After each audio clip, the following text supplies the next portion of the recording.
Into the ballgame is Paul McKeskey, who's become kind of a cult hero in Milwaukee, Tony. Fred Roberts hits McKeskey at the other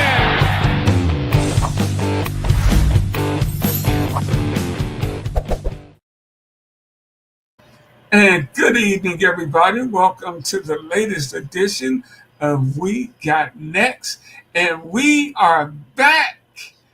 I'm Ricky Hunter with my great friend, Big Mo, Paul McKeskey. We had a little summer break. Mo's looking all tan there. He's been on Big Mo's beach. But we're back at it. It's the McKeskey Beach Club, man. Get it right. McKeskey Beach Club in the back. Absolutely. We had our grandson out there getting used to the water today. Oh, man, that is wonderful, Mo. Again, congratulations to you and Linda. That's going to be a spoiled baby when y'all get through with him. No question. That's our job. That's our job. That's our job. That's our job. But how you been doing, big fella? I'm good, man. You know, this is the downtime for basketball, you know, in general, you know, with the summer league over and free agency and trade kind of really slowed down. But there is basketball going on around the world. There's the World Cup that's is being played right now. The friendly games are being played, and Luka's playing, and the Joker's playing, and Giannis is playing to try and qualify for the 2028 Olympics here in LA. Yeah, and before the night's over, Mo, I want to talk to you a little bit about the possible team that the United States could bring to those games. I mean, used to be we could damn near send anybody over there and just walk away with it, but those days are long gone now. Yeah, I mean, it's going to be a big uphill battle for them to win a medal in the next Olympics. So you heard it here first, guys. They struggled last time in Paris, right? They barely beat France. They barely beat Germany. You know, if Steph Curry doesn't go off in that one game, they're probably playing for the bronze. So, yeah, it's here. Yeah, and I think we talked about it before, and that's a tribute really to American basketball, the way the sport has been globalized by the tremendous players that have come out of the United States. Yeah, I mean, you know, it started with the Dream Team, and, you know, the basketball has spread across the world for years and years and years now. I've done clinics in Korea and China and Puerto Rico and just all over the place. And all those seeds that were sown a while ago are now being reaped by those countries. And, the countries aren't scared of USA basketball anymore because most of their guys play in the NBA anyway. Their best players play against these guys every day. I mean, you know, those guys, when they saw Michael Jordan and Larry Bird and those guys, you know, they were like, oh my, we saw them on a videotape one time, and, you know, we saw their highlight films, and now they're all playing against them all year in the NBA. So it's not, there's no awe anymore of the USA uniform being put on by men's basketball. Hey, Mo, before we get into the show a little bit, let's go back and just visit your time at the Summer League one more time. I know you always look forward to seeing a lot of your former colleagues from the NBA. You have the Retired Players Association. Tell us a little bit about that and maybe some of the games or players that it's hard to get you excited watching Summer League basketball that you maybe liked or something. I liked meeting the friends. Yeah, I don't like watching any of the games. I mean, you know, the Summer League is important. It's important to players and agents and teams to see what they have. And, you know, is there some missing piece out there? But in reality, you know, and if you're a basketball fan, going to Summer League games here in Vegas where you can buy one ticket for $40 and see 6 games, and it's open seating, and you got to get there early. And, you know, you're seeing some talented basketball players, but that doesn't mean it's good basketball. It's not good basketball. But I mean, Cooper Flagg had a below average first game. He couldn't make a shot, but he did run the floor, block shots, really athletic. And then the next game, I think he had 31 points and 10 boards, and still did running the floor, blocking shots, diving on the floor, making passes. So he showed what, at the next level, partly the next level. It's not the NBA. Most of these guys aren't going to be playing in the NBA next year, but it's a high level of basketball. And then, of course, what they usually do after that is they shut the guy down, and that's what they did. And so he's doing this right here, right?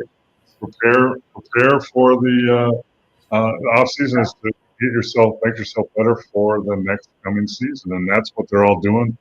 There's guys here in Las Vegas right now working out for training camp. They're here working out, playing. And you got those games you walk around, you see NBA legends like Paul McCaskey just walking around the gym. Yeah, I mean, it's not like the old days where there wasn't as many people. Now it's really packed in there. But I mean, in the old days, you could walk from one game to the other and bump into Larry Bird or Jerry West or Elgin Baylor or whoever. It's a little harder now. But you still, what's happening now. I watched, I was at one of the Indiana Pacers games, I think. And I was in the media row, like the second row or whatever. And then a bunch of guys came and sat down on the court right under the basket. It was like 8 of the Indiana Pacers that have, played in the playoffs, and now they're coming to support their team. And the younger players. So that's when you come here, you can see a lot of active players that are there supporting their team. They could be Lakers or OKC players or whatever, and they're all coming because a lot of them work out here, and then they just go to games to support the players and the coaches. Hey, you were talking about Cooper Flagg. You know who he reminds me of? Simply running the court. He reminds me of Bobby Jones, the way he gets up and down the court. Yeah, a little bit, but he's much bigger, more. Yeah, he's much bigger, much stronger. But just Bobby Jones was way more athletic than people think he was. Yeah, and you're right. And he ran the floor and blocked shots from behind and did all that in that manner. Yeah, he does. He plays kind of that high energy kind of game. Yeah, I love that about watching Bobby Jones back in the day. A very underrated player during his days with the 76ers and in the ABA. And we were just talking about that. Woodage, what's up, Woodage? What's up, everybody out there? Thank you for tuning in. We've been away, but we're back. The world kept inching closer and closer after 92 to the point in which they know they can beat them. And yeah, of course. Yeah, absolutely. And they have. And they will continue to. One of the reasons is because the players overseas in these countries are better. I mean, the MVPs of the NBA over the last years are not American. They're not playing for USA. Jay Alexander plays for Canada. Giannis plays for Greece. The Joker plays for I don't think Slovenia. That's who Luka plays for. But some of the best players in the NBA are not playing on Team USA. So, some of these teams in these other countries come into games against the USA, and they have the best player on the team, not USA. So it's a new world out there in international basketball for sure. Yeah, absolutely. Steve is checking in. What's up, Steve? Hey, Steve. He says the Brewers are up 6-1, going for 10 straight. The Brew Crew is on. I think you're right, Steve. I think I have to get a Brewer hat. I got to get a Brewer hat to wear. But my only thing with the Brewers is I'm concerned about the flooding that's going on in the Milwaukee area in Waukesha. So stay safe out there, everybody. Yeah, absolutely. On that, staying safe. But we'll talk a little bit more about the Olympics. But the latest news out of the NBA are big signing by the uh, uh, San Antonio Spurs, they extended De'Aaron Fox 4 years, $229 million. Um, at the end of this contract, when Mr. Fox is 32, he will have made $400 million, actually $416 million. And the guy is really a good player, Mo. Don't get me wrong. But man, Hey, that's the way. I mean, so many players after they're done playing will make $1 billion. They're going to make $1 billion by the time their career's over. No question. I told you, in the next 2 years, there's going to be a $70 million a year guy.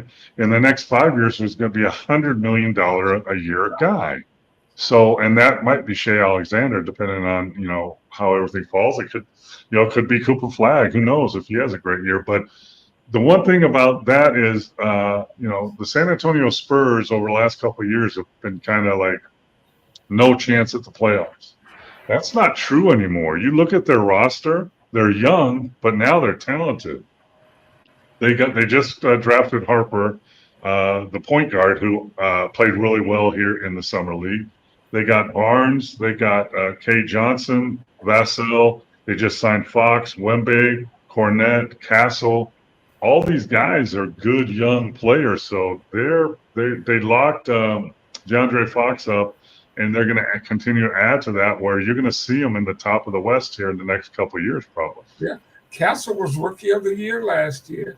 They got Kelly Olynyk. Got some depth coming off the bench. Vassell was Rookie of the Year before that, Right. and Wemby. So they had three Rookies of the Year in a row. That's But Mo, they are in the wild West. Sure. I mean, so are all the other teams. I mean, and the East would be totally different without injuries too. So there's no easy way to the NBA championship. There just isn't.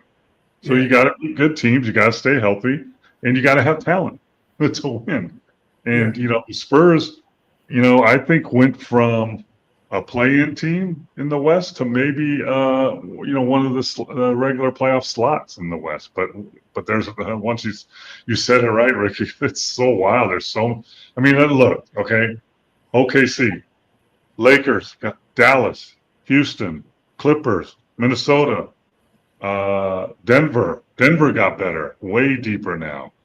And that's just to name a few, along with the Spurs. So, Yeah, and I agree. Wemby has to stay healthy, but that's true for every player on every team. I mean, we saw it, right?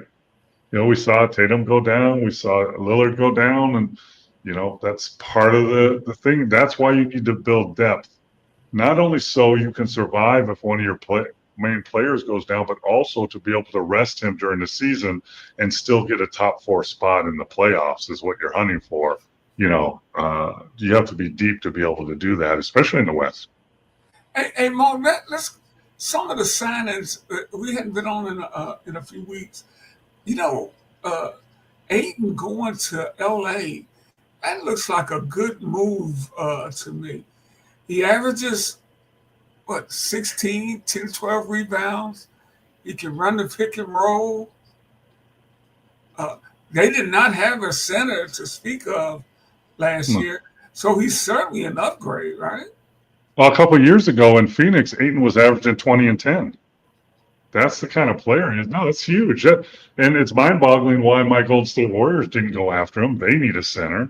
I don't understand, how you wouldn't get someone like that when he was out there. And the Lakers made the moves. And a lot of what happened was the Buss family sold the Lakers to, I can't remember the owner's name, but he owns the Dodgers also.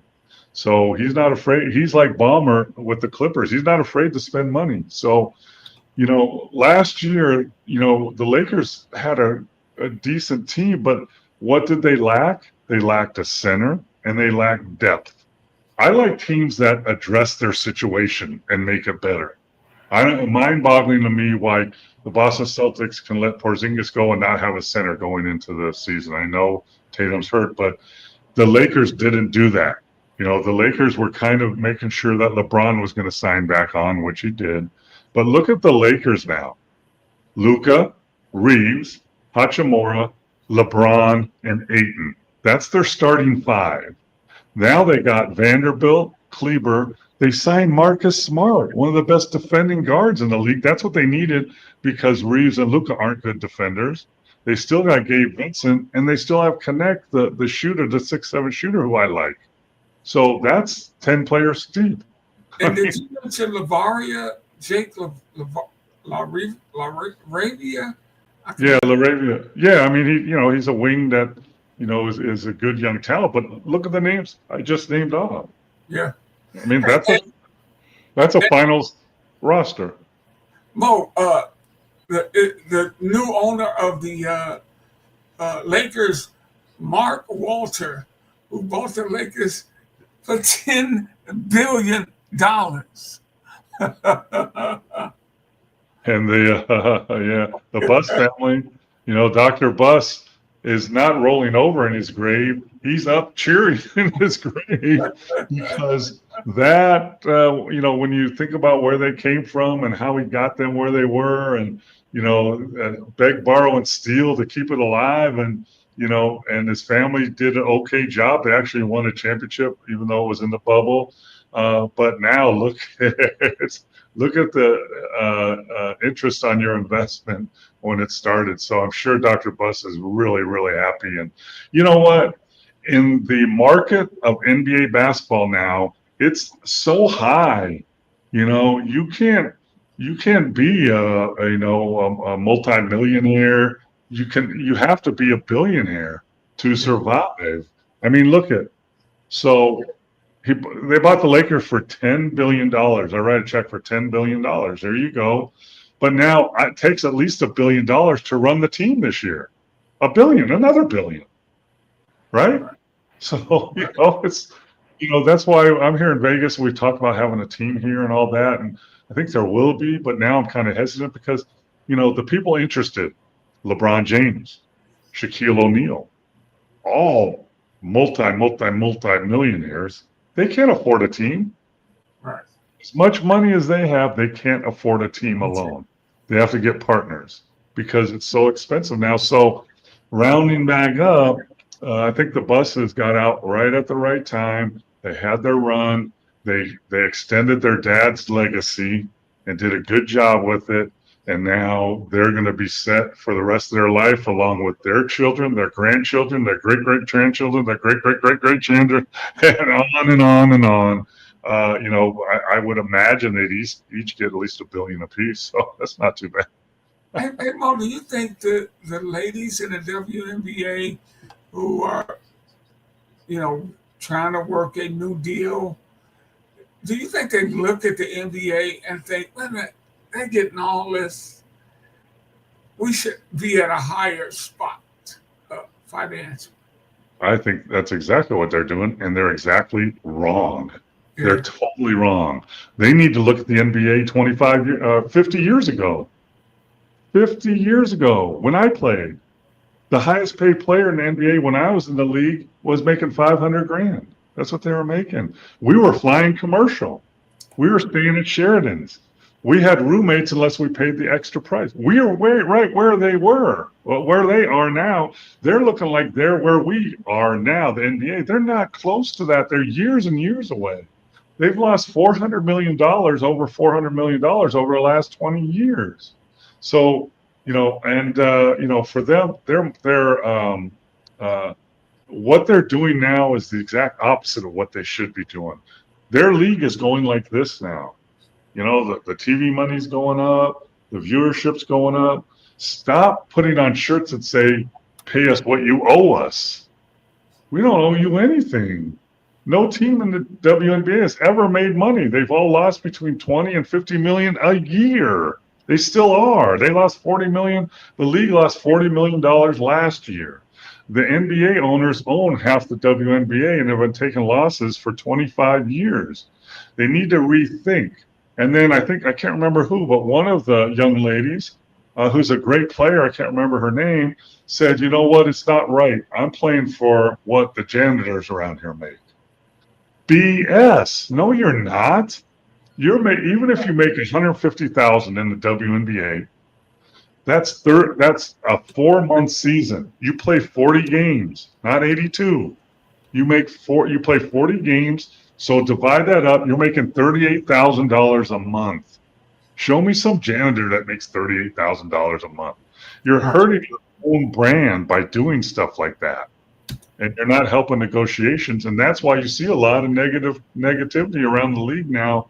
You need to keep on the positive, and I just think their messaging is horrible. It just is. Yeah, that was Deanna Taurasi who said that. Yeah, she's a great player. And now but you're also insulting working people who work hard, and you're belittling them in a sense. You know what? They would look at you and say, you dribble and shoot a basketball. You fly around in private jets, and you practice, once a day, and you're trying to compare your life to mine. And I don't, you pay $38,000 a month. The WNBA is a 4-month season. They play 40 games. So if you're making $150,000 in the WNBA, it's like making $300,000 in the NBA back in 25 years ago. That's where you're at. You need a reality check, and if they don't get it soon, that league could go away real fast. Right. Yeah, she was saying that her rookie salary was $42,000. Yeah, but what's her salary now? Yeah. What was that, 10 years ago? 15? Yeah. So your rookie salary was, if you double it, because that's you only play half a season, is $80,000. Right. My rookie salary back in 1980 was $65,000. Wow. Did you get a signing bonus, Mo? No, there was no signing bonuses. No. I mean, I just, the game, their league and their game is going where they need to go, and they're hurting themselves. Their marketing is horrible. Let's think about this, Ricky. When they came out in the All-Star game, which all these eyeballs are on them, right? Because there's a little controversy going around already. And now you come out with shirts that say, pay us what you owe us. Instead, what if they would have come out with shirts that said, pay us what we earn? Right. Two different things to get the same thing across, but it's not. They're going about it wrong, and I'm afraid it's gonna hurt their their whole the progress they've made over the last probably 4 or 5 years. This is not the way to continue that progress. And we learned back when I played, the league was going under, and then Larry Bird and Magic Johnson came in and, resurrected it with David Stern. And then Michael Jordan came in about 5 years later and took it to the next level. And then the other players like Kobe and all those guys and Hakeem took it to the next level, and take it to the next level. Don't bring it back down. It's not good what they're doing. And, I hope someone tells them and realizes, hey, we know you should make more money. Hell, my son's a cop. He should make more money. Everybody, teachers should make more money. Nurses should make more money. I mean, come on, man. There's a different way to go about it and relate to people. And, and you're not going to get it all back at one time, man. You're not going to go from making $200,000 for a half a season, which is what you play 40 games, to making $20 million like an NBA player. That's not happening. I mean, come on, man. And Mo, I was looking at the free agent list of guys who are still out there, and I saw the name Ben Simmons, who was once the number 1 pick in the NBA draft, and he can't find a job. I'm sure somebody's going to bring him in. But that's a long way from being the number 1 overall pick in 2016. Well, that was 9 years ago. What have you done for me lately? Well, let's see. You had a good year in Philly. Then you demanded a trade. Then you got hurt. Then you went to Brooklyn. Then you got hurt again. Then you demanded another trade. Then you couldn't make a layup. Then your jump shot's broke and you didn't work on it. Hello. Do you want? That's 9 years ago. I mean, go down the first round. I mean, we'll do this. Let's make a list of the top 10 players picked in the NBA draft over the last 9 years. Put them on the list and see who's still in the league. I bet there's half that aren't in the league. You know what? I will do that for our next show. Yeah, I bet I'll take the over on 50% are not in the league anymore. I would take the over on 60% of the league. Of the top 10 picks in the NBA for the last 9 years, I bet there's at least 50 to 60% of them that aren't in the NBA anymore. From the 10th pick to the first pick. I mean, who was the first pick in the draft 5 years ago? I mean, you know. Yeah, I'm gonna have that list for everybody next year. What age? 84 was a boom year for the NBA. Stern takes over. First bird in NBA Magic NBA Finals, and Jordan was drafted in 84. Yeah. I mean, that was a time that we talked about before where the finals were tape delayed. Yep. So that's tape delayed. That's a long ways from having. They've come a long ways from having the finals tape delayed to having a franchise worth $10 billion. And I think the Warriors might be worth even more than that. Okay, here we go. 5 years ago, NBA draft. You ready? Right. Anthony Edwards. All right. James Wiseman was the second pick. Now he went from Golden State to Detroit, and now he got hurt in Indiana. He's still in the league. LaMelo Ball, right? Chicago Bulls picked Patrick Williams. Who's that? He's a backup somewhere. Yeah, Isaac Okoro. Then the Atlanta Hawks picked Onyeka Okongwu. Then Detroit picked Killian Hayes. Is he around? He's still on the team, I think. No, I don't know. No. Then the Washington Wizards picked Denny Avdija. Where's he? Dang. Then you got Jalen Smith. You got Devin Vassell, the Spurs, Halliburton, and Kira Lewis Jr. So there's half of them that, you know, if they're in the league, we don't know about them. I mean, that's the reality. So Ben Simmons, come on, man. You know, it's not 9 years ago, and you had one good year. You capitalize on that. More power to you. You got your bag. That's great. And then you turned into a jerk. You know, remember he had a phone in his back pocket at the practice that he didn't want to be. I remember that.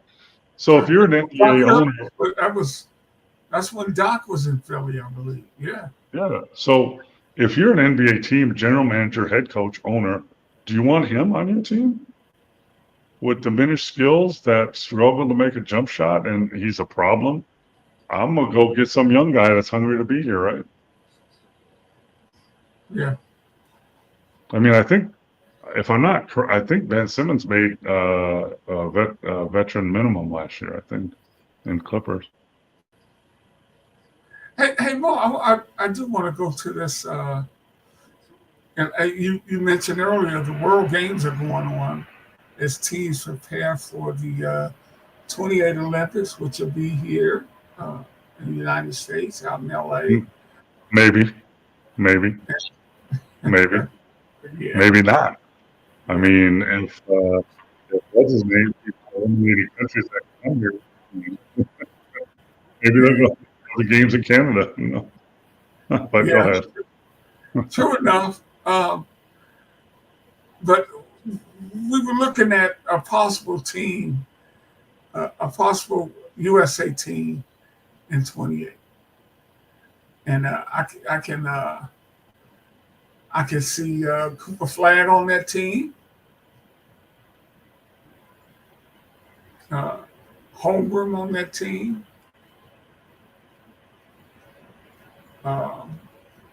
Kay Cunningham on that team. Yeah. But I do not see anybody's just going to, oh, hell, we got to deal with this. Devin Booker could be on that team. Bam Adebayo might still be on that team. Tyrese Halliburton could be on that team. Anthony Edwards could be on that team. Tatum can be on that team. Now you're kind of, Jarrett Allen maybe. Derek White. Amen Thompson, I think, can be on that team. Walker Kessler can be on that team. But that, you got some players going to be good players, but look at Canada's roster. Canada will have the best backcourt. They have Jamal Murray and Shea Alexander. That's their starting backcourt. That's pretty good now. And then they got Niebrand or whatever his name is from Indiana. Tough player, tough. I mean, so that's why, teams are not going to be as scared of us. They're just not, because they don't have to be, Well,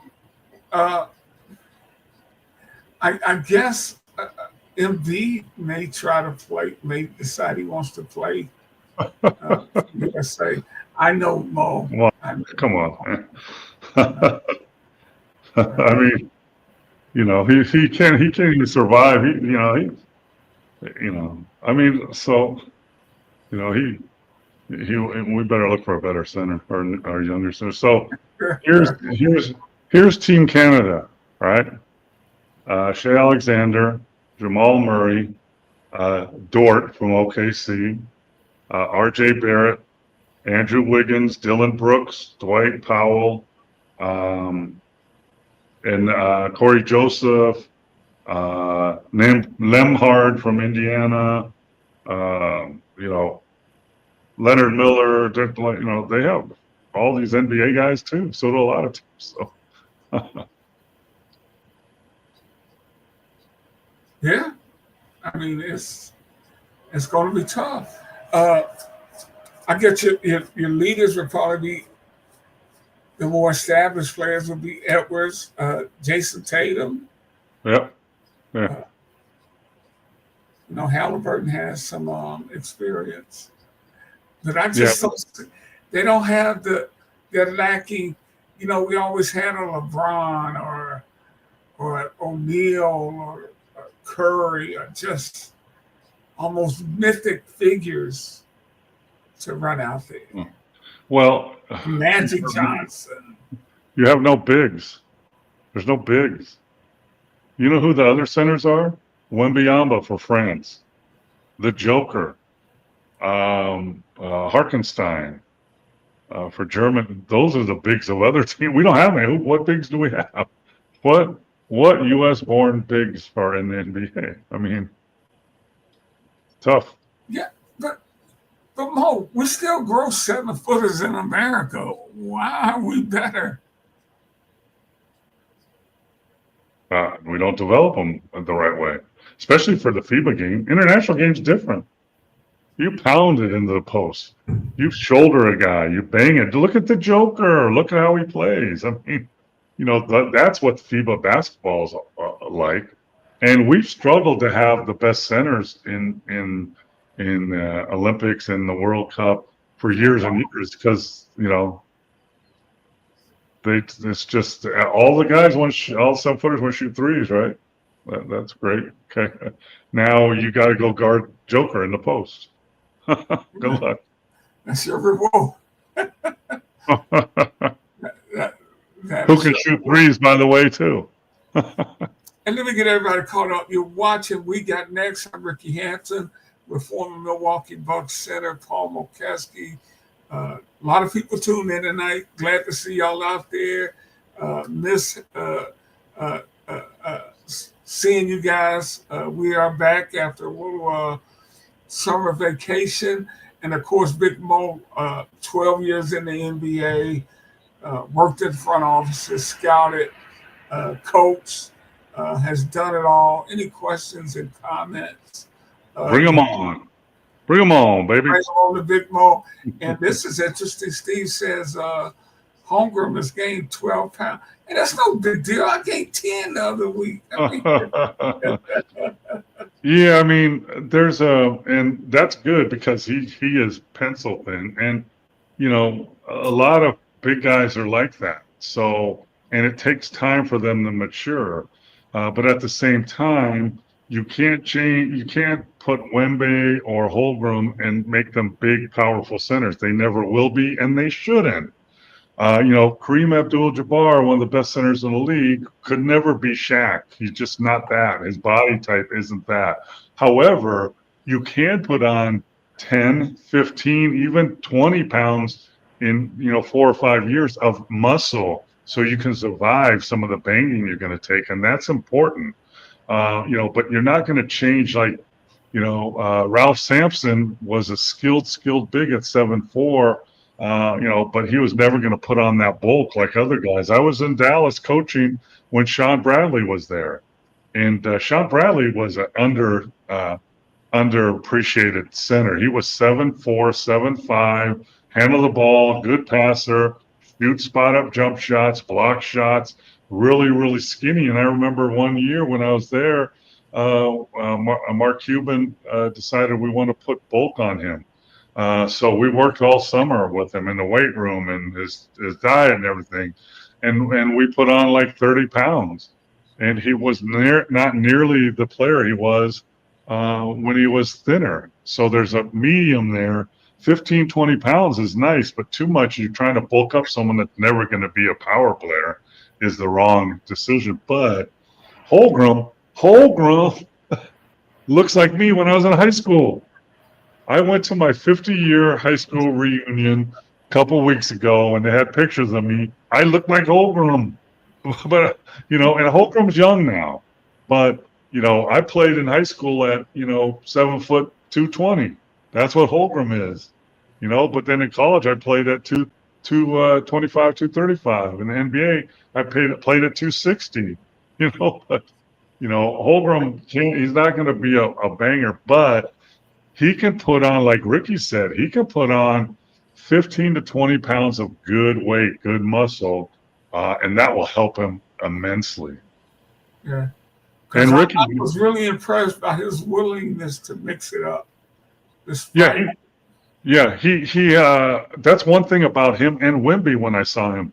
They're very competitive, and even though they get pushed around a lot, they have a toughness to them. They're not backing, Yeah. And that's, but now you need a little muscle to knock down with.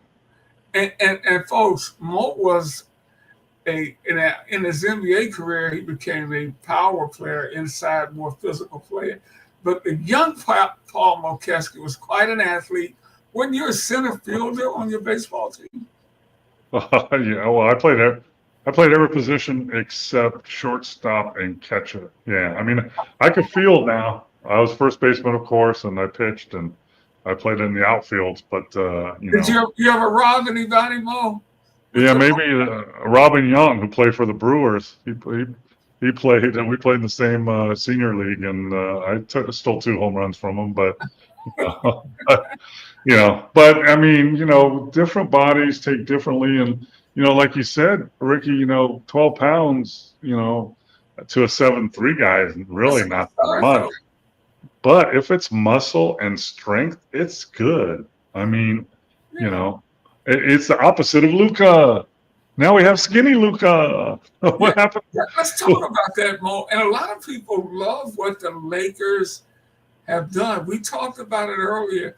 Let's talk a little bit about what Luka has decided to do over the summer and who you think in the West has improved the most as we are right now. There'll still be a few more moves, but we're pretty set on what the teams we're going to see going into the start of the season.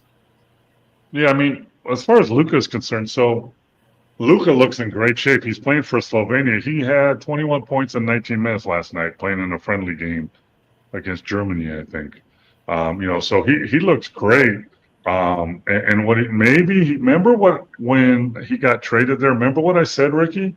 I said if I was Luka or Luka's people, I would have him meet and have lunch with LeBron and ask him, how the hell are you still looking like this and playing like this at 40? And I want to do what you're doing. What do you eat? What do you lift? How do you stretch? How do you sleep? Do you do cryotherapy? Everything you do, I want to do.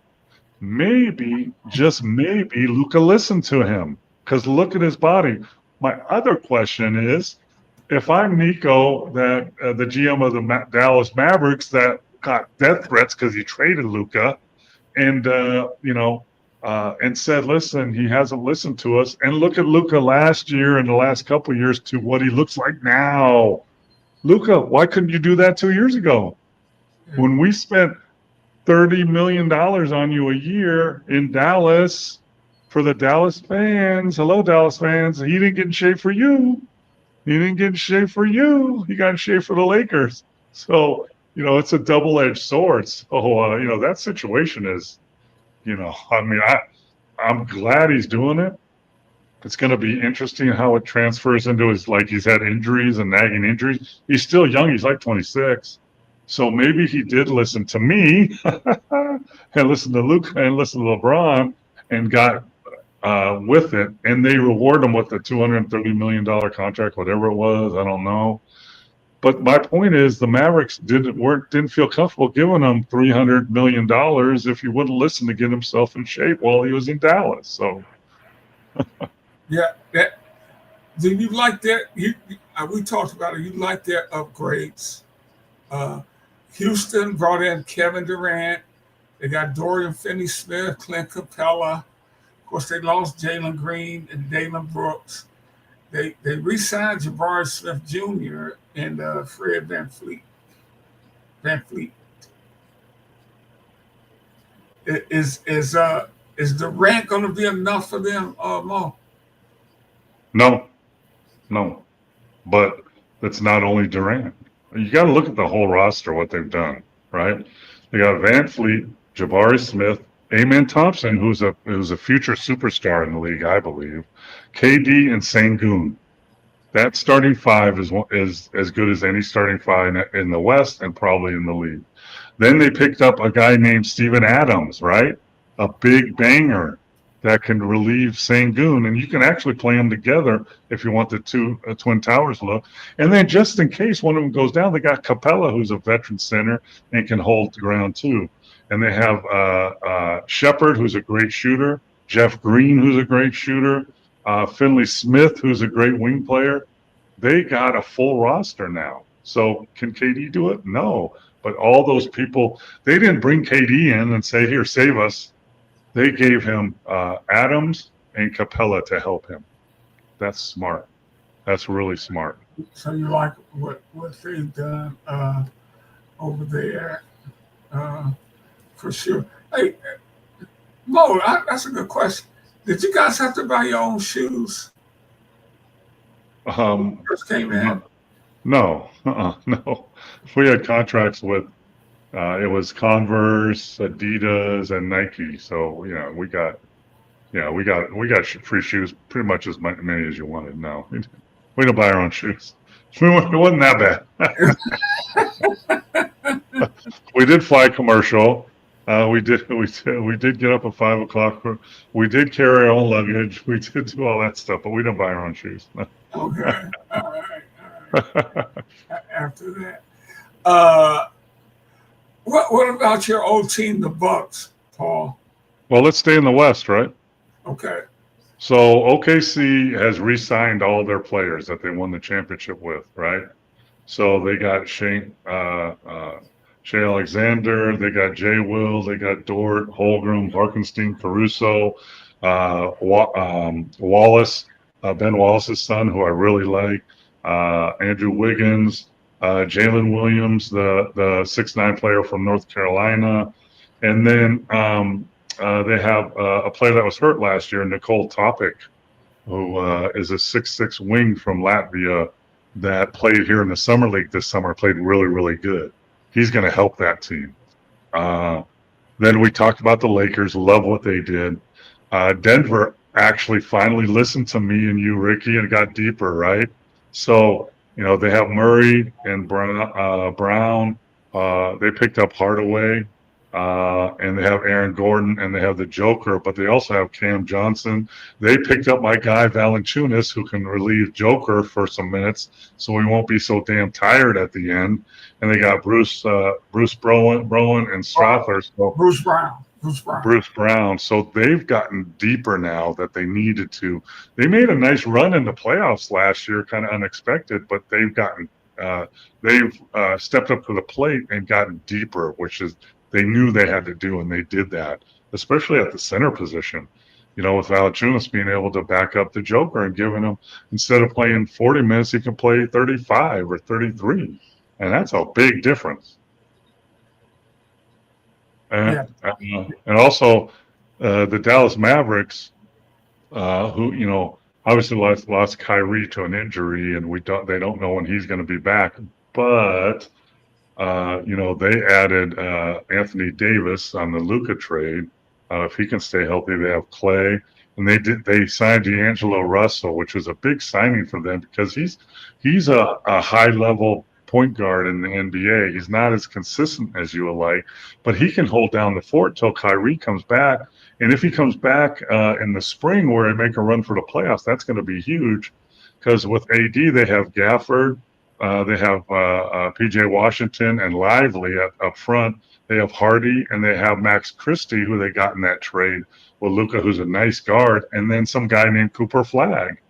I mean, that's a good roster. And then thinking in the back of your head, if we get Kyrie back in February or March, we can make a run at this thing. Paul, what's a good season for Flagg next year? You probably don't even look at numbers the way most fans do in terms of productivity. So a player like Cooper Flagg, his impact on the game is not just in numbers, points and rebounds and such, but I think he's going to have. I think he had no chance of making a run at Rookie of the Year if Kyrie was healthy, because if you have Kyrie and AD on the team, you're not going to get that many shots up probably. But Kyrie's out, so if he could score, if he can average 16 or 17 points, 7 or 8 boards, couple block shots, 3 or 4 assists, that's a great year for him, and that's a great year for a lot of rookies.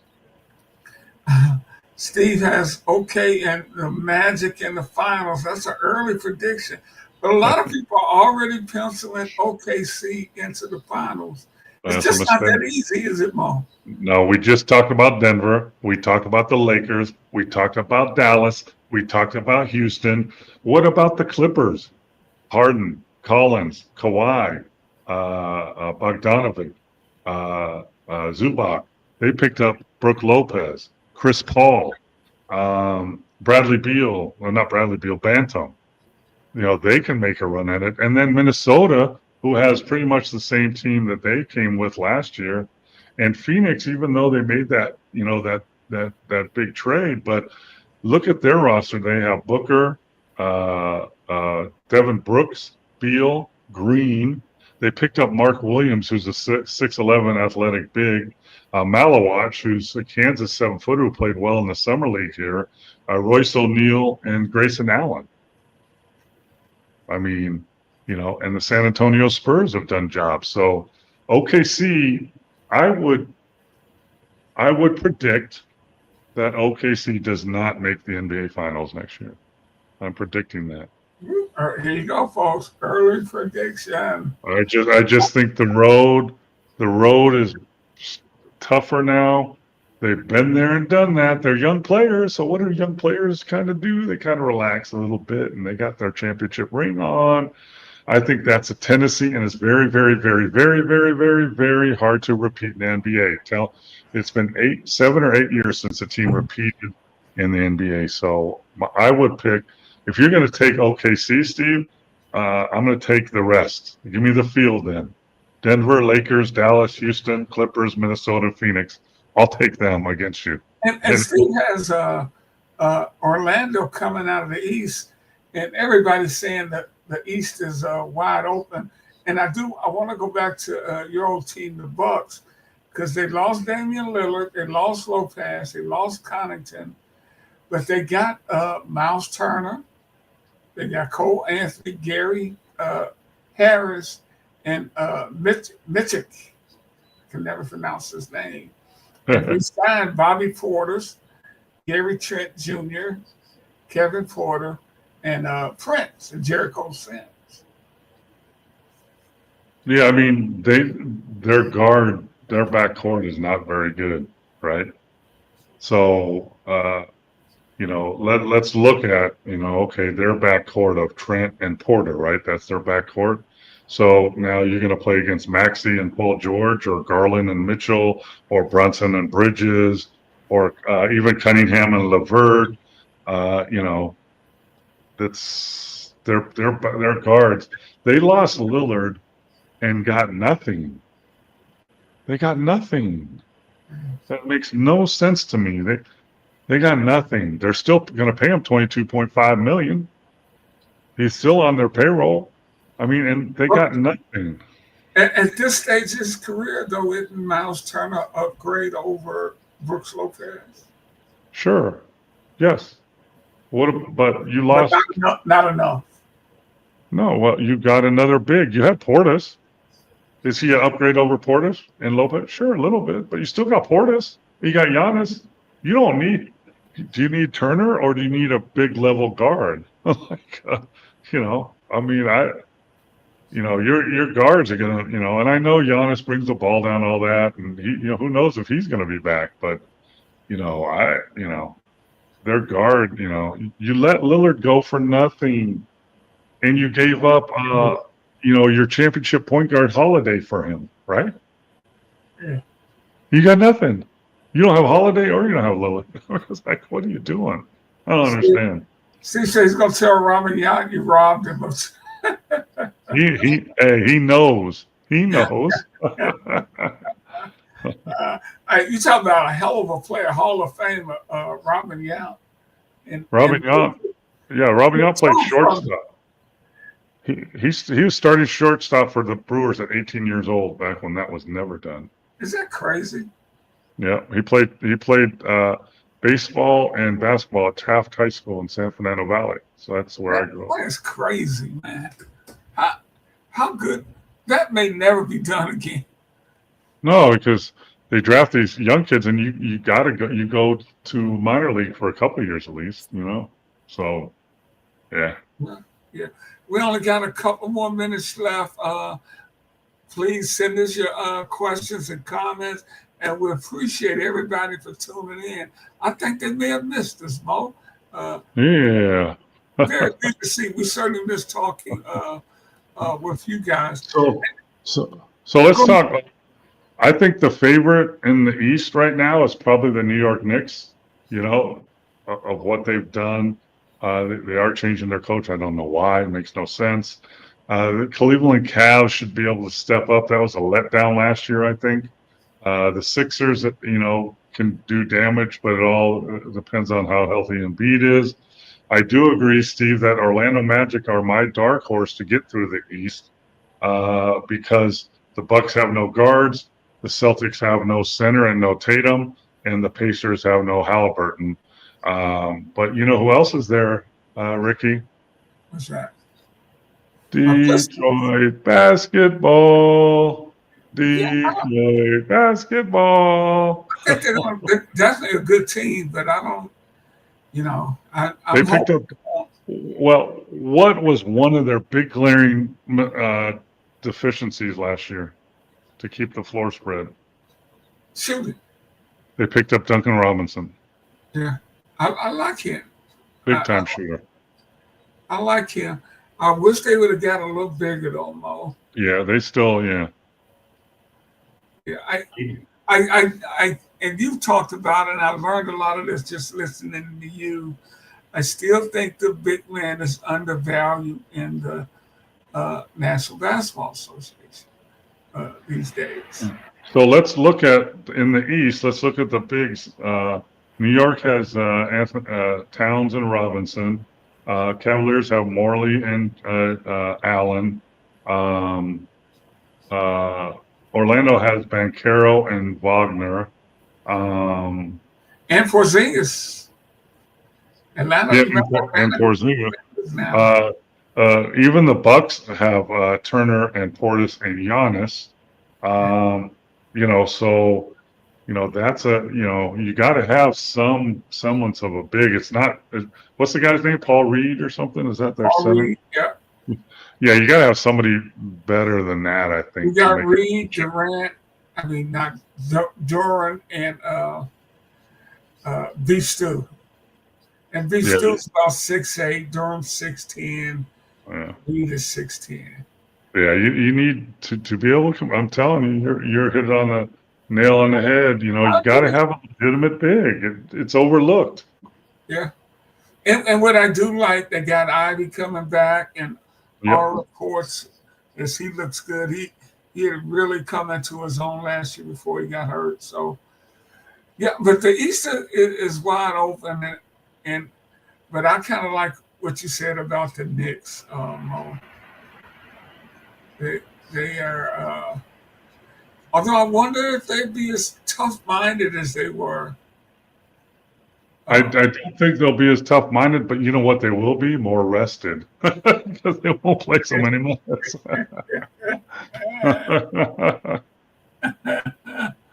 Oh my goodness! Yeah, I guess you're right on that.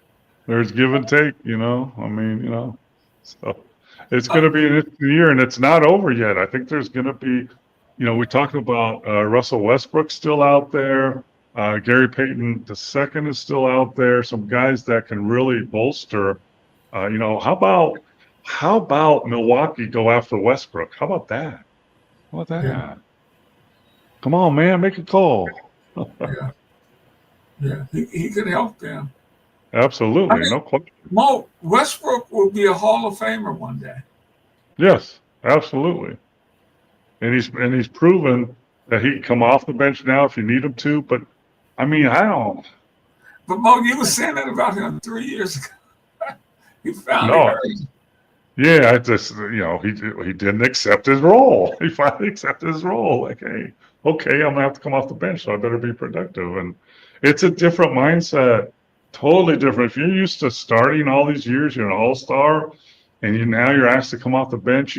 No big deal. I'll play less minutes. That's okay. It's not that easy. You come off the bench in the NBA, and I equated it to a NASCAR race coming out of the pit when all the other cars are going 200 miles an hour, and you got to go from 0 to 200 like that.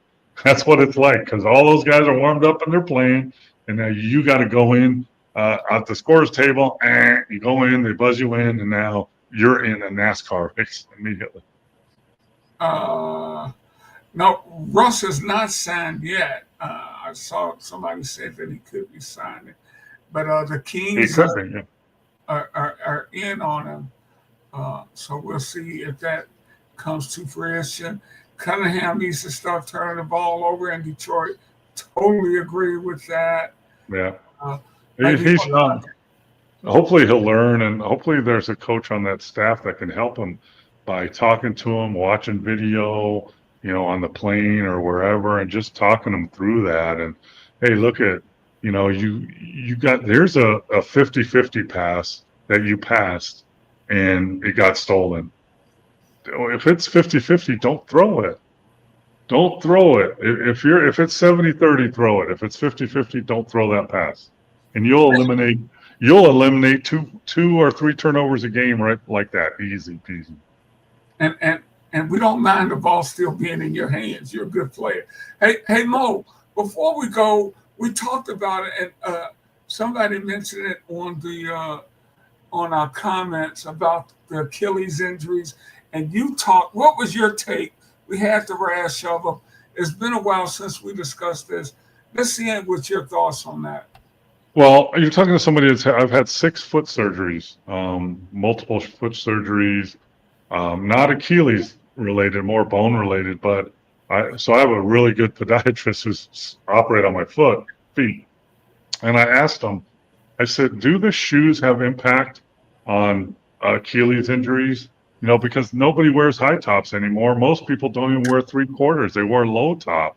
And he said, as a doctor, he said, yes, absolutely. You can protect your Achilles by wearing higher shoes and being taped.